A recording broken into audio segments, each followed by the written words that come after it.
Là, on est dans le centre-Bretagne, on se dirige du côté de Plouray pour aller faire un reportage sur le refuge de Pompeau, qui est un refuge antispéciste. Sarah Andrès avale les kilomètres, bien décidée à donner la parole à celles et ceux qu'elle appelle les petites mains du militantisme dans le média féministe en ligne qu'elle a créé, Lisbeth. Notre intérêt, c'est pas juste de montrer qu'il y a des luttes militantes dans les grandes métropoles. Il se passe des choses partout, en fait. Il y a plein d'initiatives qui fleurissent, y compris dans le centre-Bretagne. Son prochain reportage sera consacré aux problématiques liées à l'élevage industriel. Ce reportage, comme tous les articles de Lisbeth, sera abordé par le prisme du féminisme intersectionnel.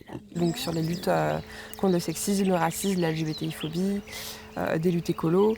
Et du coup, nous, ce qui nous intéresse, c'est de montrer un peu des initiatives, des choses qui se font pour lutter contre ce type d'oppression. Dans le milieu agricole centre-breton, l'installation d'un refuge antispéciste n'était pas évidente.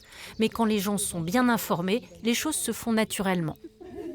On a créé des liens avec les habitants autour de nous. Quand on a dit après qu'il y avait des animaux qui allaient venir, mais qu'on n'allait pas les manger, c'était pour pas les exploiter, etc. Ça a été bien perçu, il y a la curiosité. Et même des voisins chasseurs viennent pour donner à manger aux cochons. Pour rester indépendant, Lisbeth est un média sans publicité. Alors la semaine prochaine, il lance sa première campagne de dons. Ça va nous permettre de déjà potentiellement pouvoir pérenniser le temps partiel qui est le mien et assurer donc aussi une longévité aussi aux médias derrière. Et puis aussi de montrer qu'en fait on a un lectorat solide. Le reportage sur les problématiques de l'élevage industriel et le refuge antispéciste sera publié dans le Lisbeth du mois de septembre.